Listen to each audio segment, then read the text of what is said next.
The House Appropriations Committee continues its deliberations on the proposed 2027 national budget with several agencies facing lawmakers today. Among them, the Public Works and Environment Departments. Let's bring in mobile journalist Amy Atienza. Amy, let's start off sa highlights ng DPWH budget hearing.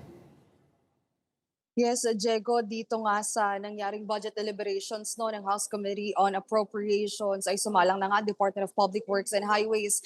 At kanina, during the presentation of Secretary Vince Dizon, nabanggit niya na bumaba nga daw yung number of projects na gagawin mismo ng ahensya for 2027. Kasi yung 2023 to 2025, ang nakita doon ay nasa around 22,000 to 25,000 yung bilang ng flood control projects. Pero sa 2027, nasa around 11,000 na lang no, yung proyektong gagawin. At isa nga daw kasi sa mga rason dyan ay inalis nga daw mismo ng DPWH yung duplicate projects para maiwasan din yung overlapping. Isang halimbawa na dyan ay yung coordination nila with Quezon City kung saan patuloy yung nagiging pag-uusap nila para in case na may drainage system na kailangan nga din daw ayusin, ay hindi na dumoble yung kailangan gawin at hindi na nga raw mapasama. So technically before, ang nangyayari daw kasing instance ay merong project ng DPWH at meron ding proyekto yung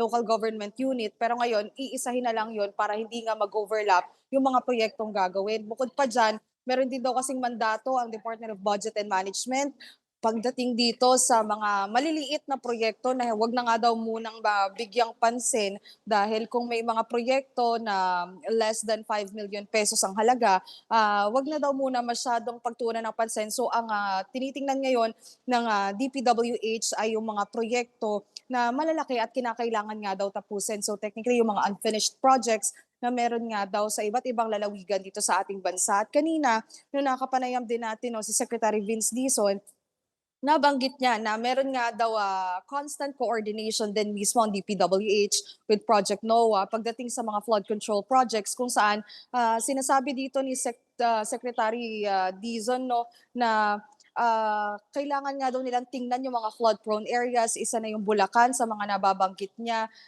na talagang kailangan nilang tutukan yung mga flood control projects at titingnan pa rin nila no, yung mangyayari pa sa area sa mga susunod ngang buwan. So ang next naman din, Diego, no, ay yung sa commitment fees kung saan sinabi dito ni Secretary Dizon na nag-occur nga daw at nag-incur nga daw no, ang government ng around 3.4 billion pesos na commitment fees pagdating sa foreign assistant projects naman kung saan nga sinasabi din dito no na if not all daw kasi ay most foreign assisted projects ay nakaranas ng delay, and that is also the reason why kinakailangan na ring magbayad no ng pamahalaan ng commitment fees sa foreign assist dahil nga sa delays ng foreign assisted projects. Diego? Alright, yung DENR nag-appear din sa committee, no? Ano yung mga issues ba na raise habang dinidinig yung budget nila?